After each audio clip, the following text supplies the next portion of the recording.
Merci Christine. On va maintenant passer la parole à Philippe Leclerc de la Ligue des droits de l'homme. Alors, on avait évoqué avait évoqué dans la première table ronde le fait que aujourd'hui l'extrême droite progresse partout et notamment dans un certain nombre de territoires qui ont été dans lesquels effectivement cette percée est extrêmement forte. Et je crois que Philippe, tu veux nous parler de la présence de l'extrême droite, donc en partie dans la ruralité, et donc des manières qu'on peut avoir de la combattre sur ces territoires. Merci, oui, c'est tout à fait ça.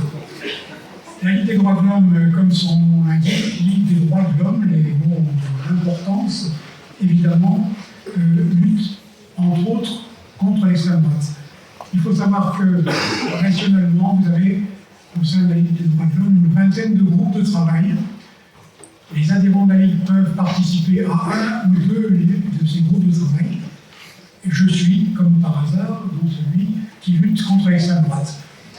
Et si je suis ici, c'est parce que Catherine Tozer, qui est quelque part dans la salle, qui est la présidente de Nancy, m'a dit que je devais intervenir sur ce sujet-là. Et il se trouve que moi j'habite dans un village de 200 habitants, il y a plusieurs intervenants tout à l'heure qui ont parlé de la campagne.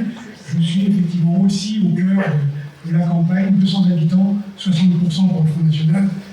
Il n'y a pas un étranger, le seul black qui vient dans ce coin-là, c'est le curé pour faire la messe.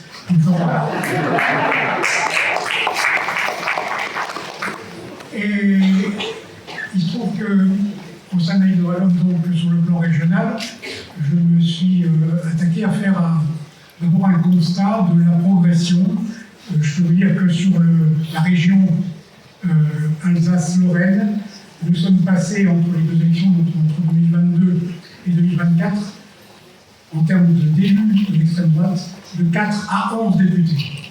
4 à 11 députés de l'extrême droite. Alors, ce constat de l'évolution du Front National, du Rassemblement National, dans la ruralité, eh bien, quand on le regarde par circonscription et par département, on se rend compte que la Meuse, eh bien, c'est 2 députés d'extrême droite.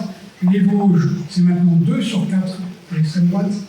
Et les régions, qui sont les régions les plus éloignées, les régions frontalières de nos départements de Moselle, de Meurthe-et-Moselle ou d'Alsace, sont régulièrement prises désormais par le Front National, par le Rassemblement National. J'ai du mal dans la position.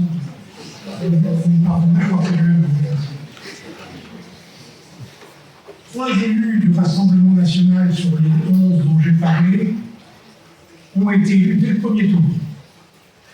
5 candidats du Nouveau Front Populaire qui étaient en 3e position lors du premier tour des élections se sont désistés, permettant l'élection de députés macronistes contre le Rassemblement National. C'est un fait. Donc, dans les zones rurales d'Alsace et de Lorraine, je fais une petite incise sur on en a parlé tout à l'heure, la 8e circonscription de Moselle, là où sévit ce monsieur Jacobelli, dont on a parlé, qui avait traité quand même son voisin député macroniste de racaille devant la presse.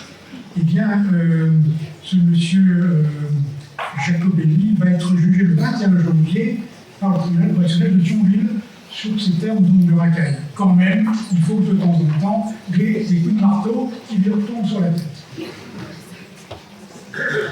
Alors, quand on creuse un petit peu sur les constats et qu'on cherche à comprendre pourquoi il y a cette évolution du Front National dans les campagnes, dans mon village, en parlant un peu comme ça, j'ai trouvé 4 explications. L'emploi a disparu, ce sont des faits effectivement réels, non. Les services publics sont amoindris. L'Europe, pour la plupart, c'est la merde de toutes les contraintes. Et l'immigration nous prend tout. Alors, effectivement, l'emploi dans les départements, dans les Vosges par exemple, désindustrialisation qui a détruit tous les emplois dans le domaine du textile ou de la sous-traitance automobile. Là, il reste néanmoins l'artisanat, le petit commerce, mais c'est pas un milieu non plus où va prospérer les idées progressistes. Dans la Meuse, entre 2008 et 2013, plus de 3000 postes ont disparu, dont 1200 dans l'industrie et presque autant de militaires.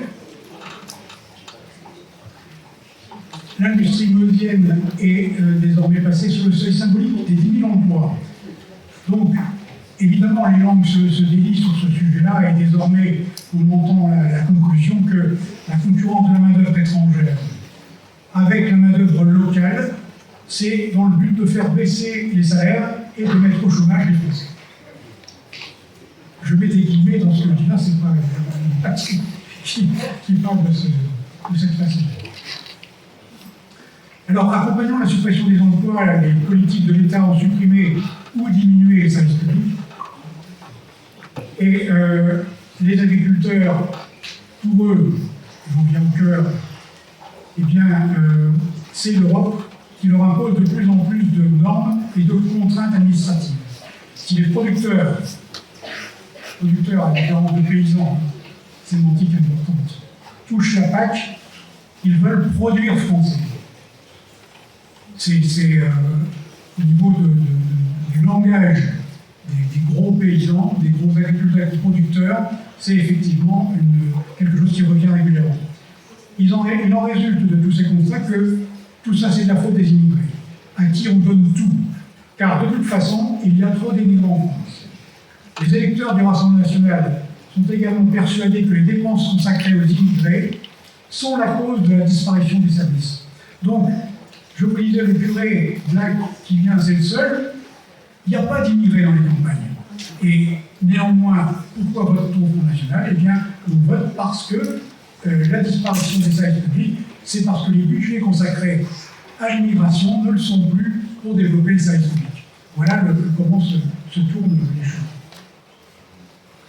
Alors, avec les paysans, moi j'ai été rencontrer les syndicalistes de la Confédération paysanne pour essayer de comprendre avec eux et de travailler avec eux sur les constats, à l'inverse de la FNSEA, oui, c'est ça, ou de la coordination rurale, si je cherchais le terme, parce qu'il y a ce nouveau syndicat qui progresse actuellement, qui est un syndicat proche de l'extrême droite et qui est encore plus à droite que la FNSEA.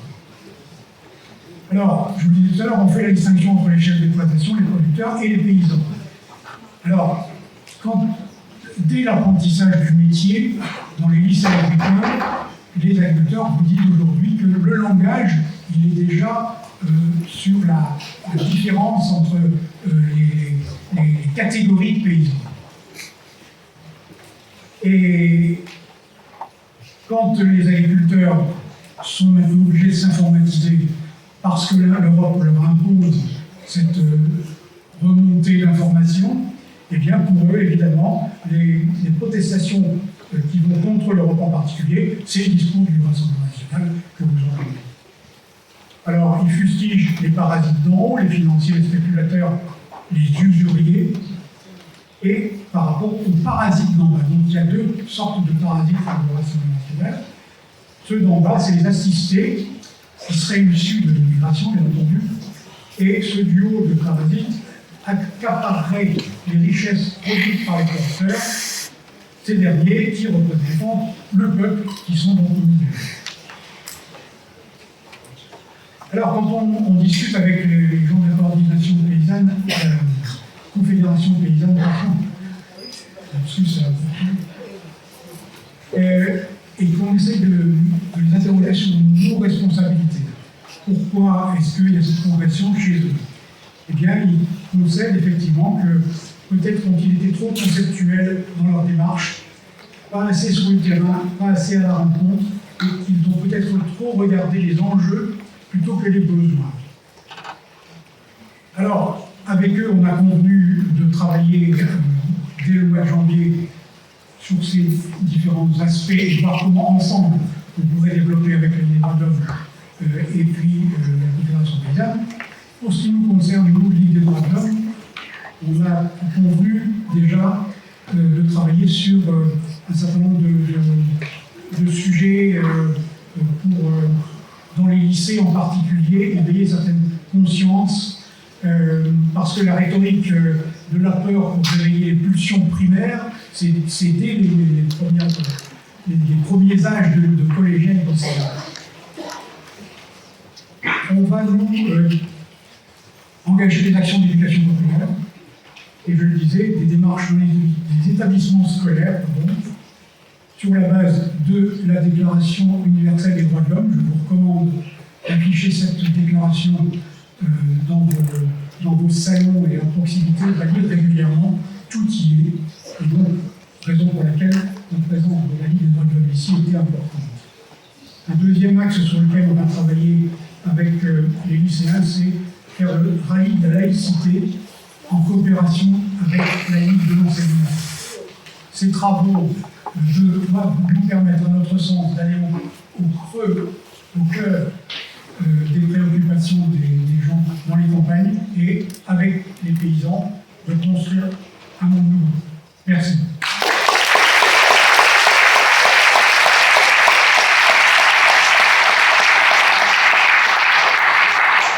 Alors, je prends rapidement la parole entre les interventions et justement poursuivre à ce que vient de dire Philippe.